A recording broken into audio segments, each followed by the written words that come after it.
മൂപ്പര് പോണത് ഉള്ളാളത്തേക്ക്. ഉള്ളാളുകളാണ് എന്റെ അമ്മായിന്ന്. ആരാണ്ടാണ് ില്ലേ ഉള്ളാളത്ത് പോകുന്നവനെ ചീത്ത പറയാ. ഉള്ളാൾ തന്നെ എന്റെ അമ്മായി. ഓരോരോ മൗലവിമാരെ സംസ്കാരം കണ്ടില്ലേ. ഇനി നിങ്ങൾക്ക് വേറൊരു മൗലവിന്റെ വാക്ക് കേൾക്കണോ? ആ മൗലവി പ്രസംഗിക്കുന്നത് കെട്ടിപ്പൊന്തിച്ച ഒരൊറ്റ ദർഗയും തട്ടിനിരപ്പാക്കാതെ വിടരുത് എന്ന് അല്ലാഹുവിന്റെ റസൂൽ പറഞ്ഞിട്ടുണ്ട്. അങ്ങനെ കെട്ടിപ്പൊക്കിയ ഒരൊറ്റ ദർഗയും തട്ടിനിരപ്പാക്കാതെ വിടരുത് എന്ന് അല്ലാഹുവിന്റെ റസൂൽ പറഞ്ഞിട്ടുണ്ട്. സുബ്ഹാനല്ലാഹ്. വലിയ പച്ചക്കുബ്ബയുള്ള ദർഗ അല്ലെങ്കിൽ ജാറം അല്ലെങ്കിൽ നമ്മൾ സാധാരണ റൗള എന്നാണ് പറയാ.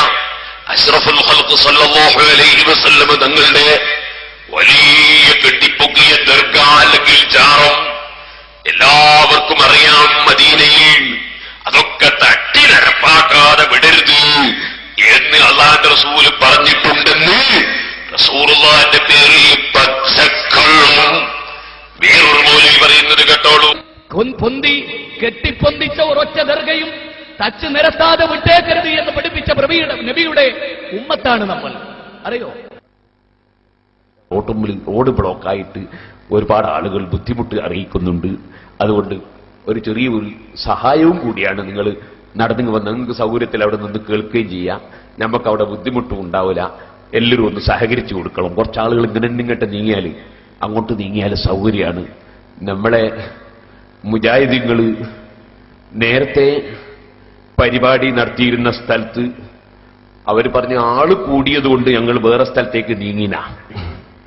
ആദ്യമുള്ള സ്ഥലത്തിന്റെ അളവും അതിന്റെ ഇപ്പുറത്ത് സ്കൂൾ ഗ്രൗണ്ടും അതിന്റെ ഇപ്പുറത്തുള്ള സ്ഥലവും അതിന്റെ അവിടെ നിൽക്കാനുള്ള സൗകര്യമൊക്കെ ഞാൻ അളവ് മനസ്സിലാക്കി. പിന്നീട് അവർ പോയ സ്ഥലവും മനസ്സിലാക്കി. ഓരോ സ്ഥലത്തും നീങ്ങിക്കൊണ്ടിരിക്കുമ്പോ അളവ് കുറഞ്ഞ സ്ഥലത്തേക്കാ നീങ്ങിയതും ആള് കൂടിയതുണ്ട്. മനസ്സിലായില്ലേ? അവർക്ക് ആള് കൂടിയതുകൊണ്ട് അളവ് കുറഞ്ഞ സ്ഥലത്തേക്ക് നീങ്ങിന അവര് ഇവിടെ അവകാശപ്പെട്ടത്. നമ്മളതങ്ങനല്ല. നമുക്കിവിടെ എത്രയോ സ്ഥലങ്ങൾ അല്ലാഹു തആല അവര് പരിപാടി നടത്തിയതിന്റെ ഏകദേശം ഒരു 4 ഇരട്ടിന്റെ മേലെ സ്ഥലം ഇത് തന്നെ ഉണ്ട്. പക്ഷെ ഇവിടെ നമുക്ക് സ്ഥലം മതിയാകുന്നില്ല. നമ്മളാണെങ്കിൽ അങ്ങ് കാസർകോട്ട് നിന്നും അതുപോലെ ലോകത്തിന്റെ മൂലകളിൽ നിന്നും ആരെയോട്ട് ക്ഷണിച്ച് വരുത്തിയിട്ടുമില്ല. അല്ലാഹു സുബ്ഹാനഹു വ തആല നമ്മുടെ സദസ്സിന് ബർക്കത്ത് തന്നിട്ടുണ്ട്. അവിടെ എല്ലാവരും ഒന്നവിടെ സഹകരിച്ചു കൊടുക്കണം. കുടുങ്ങിപ്പോകരുത്. വാഹനത്തിനൊന്നും തടസ്സം വരരുത്. എല്ലാവരും സഹകരിച്ചു കൊടുക്കണം. സഹോദരന്മാരെ, നിങ്ങൾ മനസ്സിലാക്കുക. അപ്പൊ കെട്ടിപ്പൊന്തിച്ച ഒരൊറ്റ ദർഗയും തട്ടിനിരപ്പാക്കാതെ വിടരുത് എന്ന് അല്ലാഹുവിന്റെ റസൂൽ പറഞ്ഞിട്ടുണ്ടെന്ന് റസൂലുള്ളാഹിന്റെ പേരിൽ പച്ചക്കള്ളം. അങ്ങനെ ഒരൊറ്റ ഹദീസിലുമില്ല. പിന്നെ ഇതേ മൗലവി തന്നെ പറയുന്നുണ്ട്. ഇൻഷാ അല്ലാഹ് കുറച്ച് കഴിയുമ്പോൾ ഞാൻ കേൾപ്പിക്കും. പൊളിച്ച് കളയാനാണ് ഇസ്ലാമിന്റെ കൽപ്പന. എന്ത്? ദർഗകളെ, ജാറങ്ങളെ. ഖുർആനിലുണ്ടോ? ഖുർആനുണ്ടോ ജാറം പിടിക്കണം? ഹദീസിലുണ്ടോ ജാറം പിടിക്കണം? നബി സല്ലല്ലാഹു അലൈഹി വസല്ലം തങ്ങളിൽ നിന്ന് ദീന് പഠിച്ച സഹാബത്ത് മുഖേന ദീന് കിട്ടിയ മഹാന്മാർ. ഇമാം റംലി റളിയല്ലാഹു അൻഹുവിന്റെ കിതാബിൽ ഞാൻ കഴിഞ്ഞ പ്രാവശ്യം എടുത്ത് ഉദ്ധരിച്ചു. ഇമാമിങ്ങളൊക്കെ എന്താ പറഞ്ഞത്? ഞാൻ നോക്കി വായിക്കാം. കുബ്ബ പറ്റൂല എന്നാ പറഞ്ഞത്. കുബ്ബ പുണ്യാണ് എന്നാ പറഞ്ഞു. മഹാന്മാരെ മഖബറയിൽ കുബ്ബ ഉണ്ടാക്കലും ബിൽഡിംഗ് ഉണ്ടാക്കലും പുണ്യമാണ് എന്നാ പറഞ്ഞു. കേട്ടോ? ഷാഫി മദ്ഹബിലെ ഏറ്റവും മുഅ്തമദായ കിതാബ് തുഹ്ഫ, നിഹായ. രണ്ടും നോക്കിക്കോ. ഞാൻ നിഹായ നോക്കി വായിക്കാം. കേട്ടോ എന്താ എഴുതിയത്?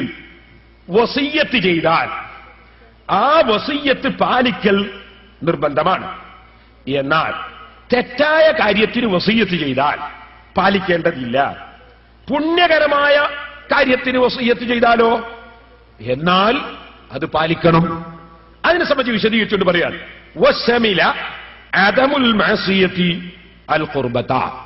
തെറ്റല്ലാത്ത കാര്യമായിരിക്കണം വസിയ്യത്തിന്റെ സംഗതി. അതിലെന്ത് പെട്ടു? അൽ ഖുർബത. ഖുർബത്ത് പെട്ടു. പുണ്യകർമ്മം ഏതുപോലെ? കഇമാറത്തുൽ മസാജിദി.